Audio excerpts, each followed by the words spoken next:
merasa dirinya benar, dan melihat orang dan lain orang lain salah. Iya. Itu radikal kan, Habib? Iya. Menganggap apapun yang tidak sama dengan dia salah.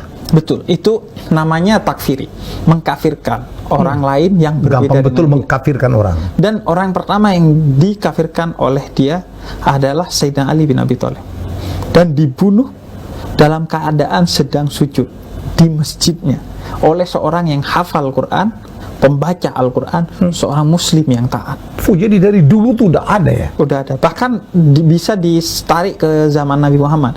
Nabi Muhammad pernah ditegur oleh seseorang karena membagikan harta rampasan perang. Dibilangnya gak adil kau Muhammad, padahal dia seorang muslim. Kemudian dikejar oleh sahabat, kata Nabi gak usah.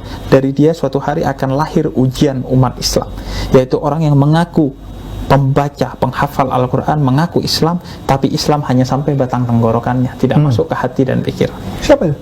Yaitu orang-orang neo-Khawarij, disebutnya Khawarij. Orang-orang sekarang yang memiliki ciri pertama, mengkafirkan orang yang berbeda. Betul.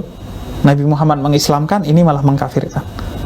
Yang kedua adalah menyelesaikan masalah dengan kekerasan. Menyelesaikan masalah dengan kekerasan. Yang ketiga adalah menuduh orang yang berbudaya, bernegara sebagai togut, sebagai syirik, dan lain sebagainya. Jadi itu bahaya sekali. Itu perbedaan di internal umat Islam bisa lebih membahayakan dari perbedaan antar agama. Timur Tengah dihancurkan oleh perbedaan di internal umat Islam. Padahal sesama Islam. Sesama Islam saling membunuh ya. Dan sesama Arab. Sesama Arab. Di sini beda suku satu negara, di sana satu suku beda negara, tapi lebih sulit untuk bersatu.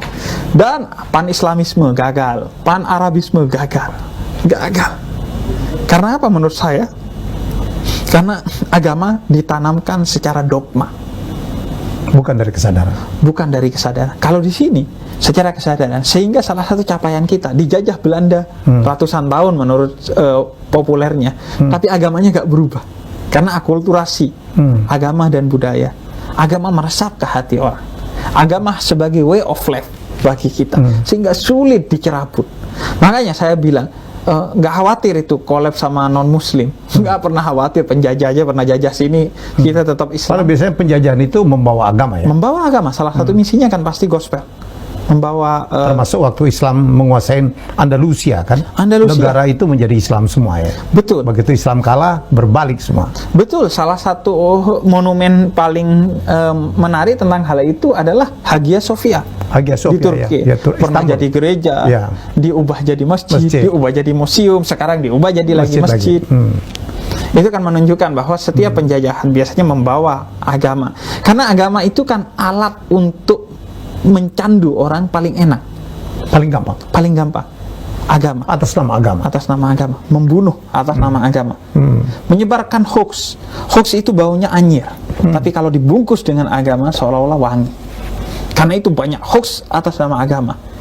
Imam Turmudi mengumpulkan ratusan ribu, bahkan konon lebih dari 1 juta hadis pertama kali, tapi dipilih hanya ribuan karena ternyata mayoritas hadis yang dikumpulkan itu adalah hoax atas nama Nabi Muhammad. Jadi dari zaman Nabi Muhammad itu ada hoax juga. Padahal Nabi Muhammad sudah mengancam dengan tegas. Kata Nabi Muhammad, siapa yang menyebarkan hoax atas nama aku, tempat duduknya sudah standby di neraka, meskipun orangnya belum masuk. Tapi tetap aja orang. Makanya hoax atas nama agama itu sudah ada sejak zaman Nabi, tidak takut kepada Nabi. Dan dia biasanya disebarkan oleh orang pintar yang jahat, menjadi konsumsi dari orang bodoh yang baik.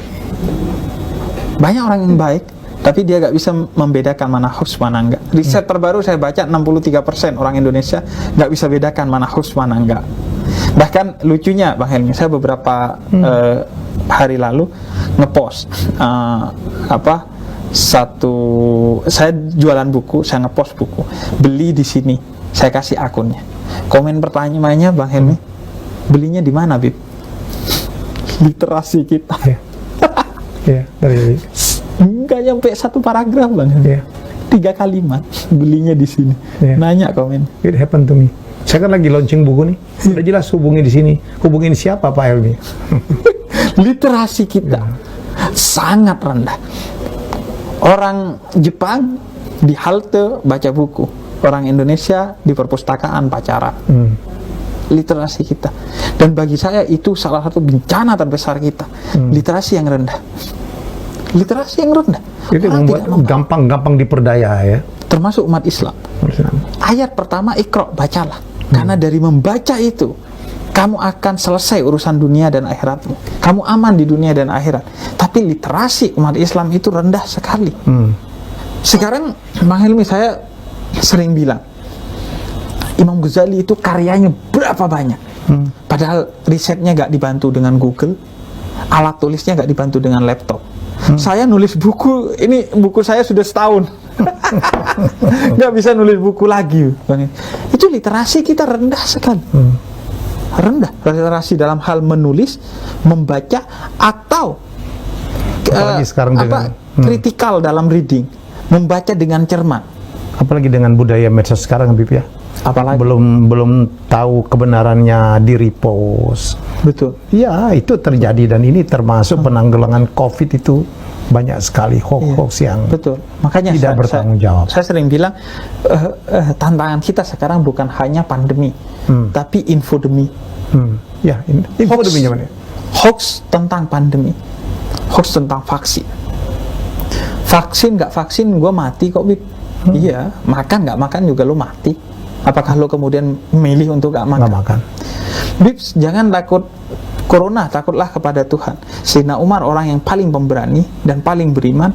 Ketika masuk ke Syam ada pandemi di sana, beliau mengurungkan. Kata beliau, saya lari dari satu takdir menuju takdir lainnya. Hoax di mana-mana sekarang.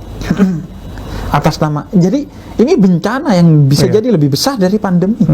Orang dibunuh bukan karena pandemi, karena hoax. Ada satu kisah di Twitter yang sempat viral, bagaimana ayahnya mati karena hoax di grup WhatsApp. Wah, jangan takut. Akhirnya ayahnya tetap melakukan ini dan itu, akhirnya mati karena corona. Makanya saya bilang kadang kunci hidup bahagia adalah keluar dari grup WhatsApp.